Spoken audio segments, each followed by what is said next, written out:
Fala aí, quem está falando aqui é o Daniel. Eu já vou estar resolvendo com vocês a questão 13 do capítulo 2 do livro Fluido, Oscilações e Ondas, volume 2, curso de Física Básica, Moisés, quinta edição. Então, bora lá? E para começar, vamos ler o enunciado, entender do que se trata o problema. A figura P5 ilustra uma variante do tubo de Pitot, empregada para medir a velocidade v de escoamento de um fluido de densidade ρ.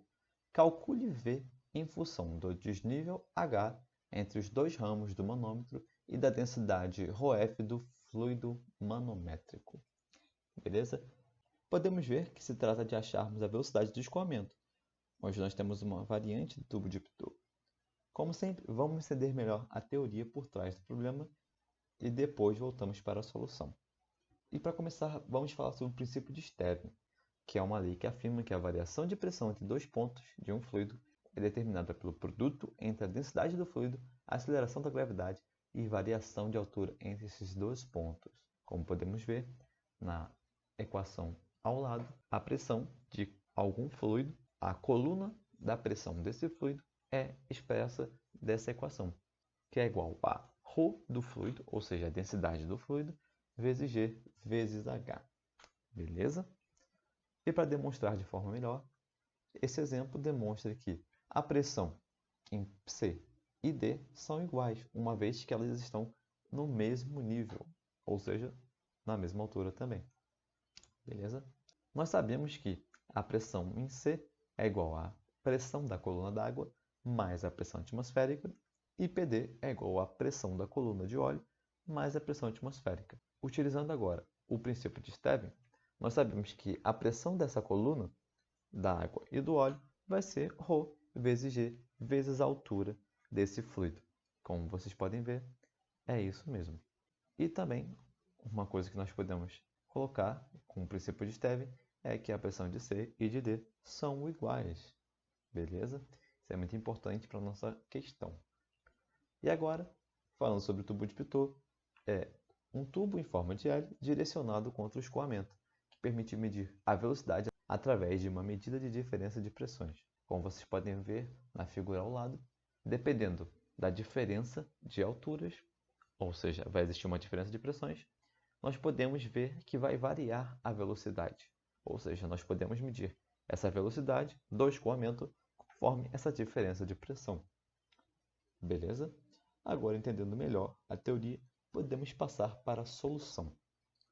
Como vocês podem ver, nós temos esse tubo e algumas variáveis expostas no exercício, sendo a ρf, densidade do fluido manométrico, ρ, que é a densidade do fluido principal de escoamento, e h, que é a altura das colunas de cada fluido que iremos utilizar para fazer nossas contas. Para começar, podemos perceber que nessa questão ela tem dois pontos que nós podemos calcular as pressões, sendo P1 e P2. Como podemos ver, se baseia de tubo em 1. P1 é igual a P2, uma vez que são pressões que estão no mesmo nível. Utilizando novamente o princípio de Stevin, aplicado no exercício anterior, nós temos que a pressão de 1 mais a coluna do fluido manométrico é igual a P2 mais a coluna do fluido de escoamento. Beleza? ρf é o fluido roxo e ρ é o fluido azul. Então, as pressões exercidas nesses dois pontos são a pressão que está no próprio ponto, ou seja, a pressão de P1, mais a coluna do fluido que está sendo exercido nela. Belezura? E P2 é a mesma coisa. A pressão que já está no ponto, mais a coluna do fluido que está sobre o ponto. Beleza?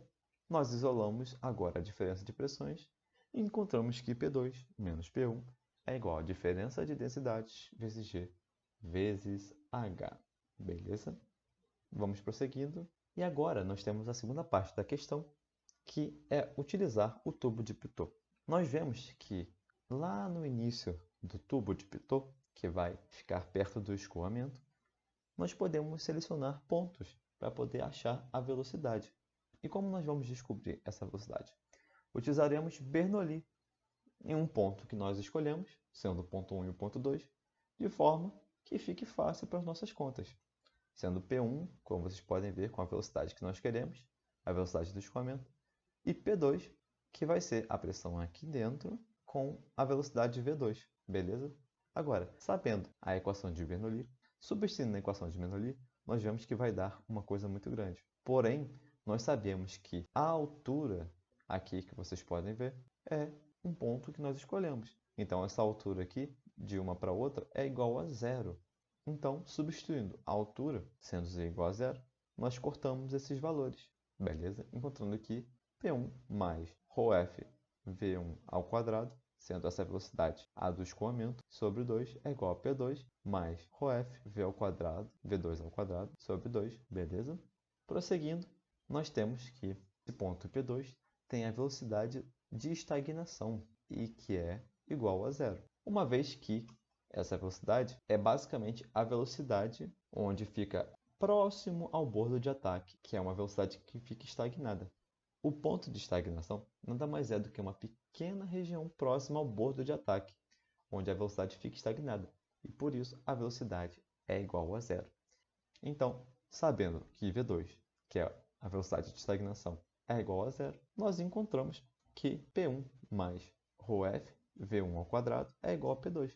Isolando novamente as pressões, nós temos que P2 menos P1 é igual a ρf V1 ao quadrado sobre 2, beleza? E agora nós temos duas equações e podemos igualar uma com a outra, encontrando, ao isolar a velocidade, que a velocidade do escoamento é igual a raiz quadrada de 2 vezes a diferença de densidade vezes g vezes h sobre ρf, beleza?